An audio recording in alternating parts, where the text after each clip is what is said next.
اگر آپ اللہ تعالیٰ سے جو دعا مانگ رہے ہیں وہ دعا قبول ہونے میں وقت لگ رہا ہے اور صبر کرنا آپ کے لیے مشکل ہو چکا ہے، تو اس کا مطلب یہ نہیں ہے کہ اللہ آپ کی دعا قبول نہیں کرے گا۔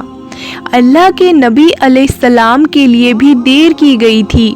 حضرت یونس علیہ السلام کو مچھلی کے پیٹ میں انتظار کرایا گیا۔ حضرت یوسف علیہ السلام کو جیل میں انتظار کرایا گیا اور اس کے بعد اللہ تعالیٰ نے انہیں مصر کا بادشاہ بنایا۔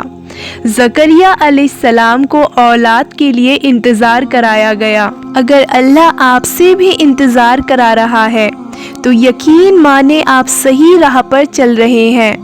اگر آپ کے لیے دیر کی جا رہی ہے تو اس کا مطلب ہے آپ کے لیے کچھ بہت خوبصورت معاملہ ہونا ہے۔ آپ جو یہ صبر کر رہے ہیں یہ بے وجہ نہیں ہے، اس کے پیچھے اللہ تعالیٰ کے راز ہیں۔ بے شک وہ اپنے بندوں پر بڑا مہربان ہے۔ کئی مرتبہ جو ہم سوچتے ہیں وہ کام اسی وقت نہیں ہوتا جب ہم چاہتے ہیں، کیونکہ دیری زندگی کا حصہ ہے۔ اس کا مطلب یہ نہیں ہے کہ اللہ ہمیں وہ چیز نہیں دینا چاہتا جو ہم اللہ سے مانگتے ہیں، بلکہ ہمیں وہ ہر چیز دیتا ہے جو ہمارے لیے بہتر ہوتی ہے، اور جو چیز ہمارے لیے بہتر نہیں ہوتی اسے ہم سے دور کر دیتا ہے۔ اللہ کے ہر فیصلے میں خیر ہوتی ہے، بس غلطی ہماری ہوتی ہے کہ ہم انہیں سمجھ نہیں پاتے، کیونکہ اللہ ہمیں ہر وہ چیز ضرور دیتا ہے جو ہم اللہ سے مانگتے ہیں، بس اس چیز کے ملنے کا وقت تمہارے مانگے گئے وقت سے مختلف ہوتا ہے۔ اس لیے ہر حال میں صبر کریں۔ جو چیز اللہ نے تمہارے لیے لکھی ہے تم اندازہ بھی نہیں لگا سکتے کہ وہ صحیح وقت آنے پر تم تک کیسے پہنچ جائے گی، کیونکہ اللہ بہتر اسباب اور ذریعے بنانے والا ہے۔ تم سوچ بھی نہیں سکتے، جب اللہ ایک پتھر کے اندر ایک کیڑے کو رزق پہنچانا نہیں بھولتا تو اللہ تمہیں کیسے بھول سکتا ہے؟ اگر حالات ناممکن لگ رہے ہیں، کوئی راستہ نظر نہیں آ رہا، تو یاد کرو حضرت موسیٰ علیہ السلام کو کہ سامنے سمندر کھڑا ہے اور پیچھے فرعون کی فوج کھڑی ہے۔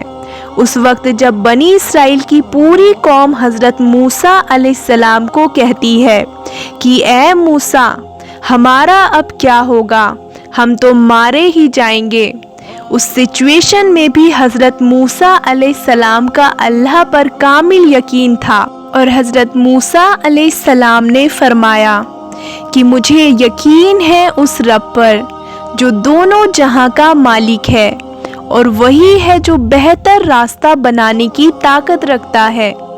تو اس وقت وہ موسیٰ علیہ السلام کا یقین ہی تھا جس یقین سے حضرت موسیٰ علیہ السلام نے اللہ تعالیٰ سے دعا کی، اور اللہ تعالیٰ کے حکم سے سمندر کے بیچ راستہ بن گیا۔ تو جب اللہ ناممکن کو ممکن کرنے پر قادر ہے تو کیا اللہ تمہارے حالات جو تمہیں ناممکن نظر آ رہے ہیں تمہیں ان سے باہر نہیں نکال سکتا؟ اگر آپ پریشان ہیں اور آپ کو کوئی راستہ نظر نہیں آ رہا تو یاد رکھیں کہ اللہ تعالیٰ ایک سیکنڈ میں تمہارے حالات بدلنے کی طاقت رکھتا ہے۔ اللہ کی ٹائمنگ ہمیشہ پرفیکٹ ہوتی ہے۔ اگر دیر ہو رہی ہے تو آپ کی بہتری کے لیے دیر ہو رہی ہے۔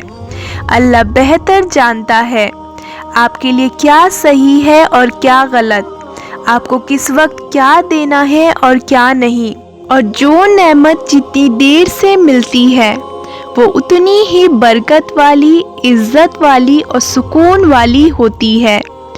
دیر میں ضرور اللہ کی خیر ہے، اور یاد رکھیے اچھی چیزیں ہمیشہ وقت لیتی ہیں، اس لیے ہر حال میں اللہ کے فیصلوں پر راضی رہیں۔ انشاءاللہ جو ہوگا اچھا ہوگا۔ And remember, Allah wants to give us everything we want, but not at the time when we want, but at the time when Allah wants to give us. So trust in Allah's plan. because Allah knows about your intention and feelings. So why do you worry? Stay calm and leave it to Allah. And always remember that He is enough for you and He is always with you.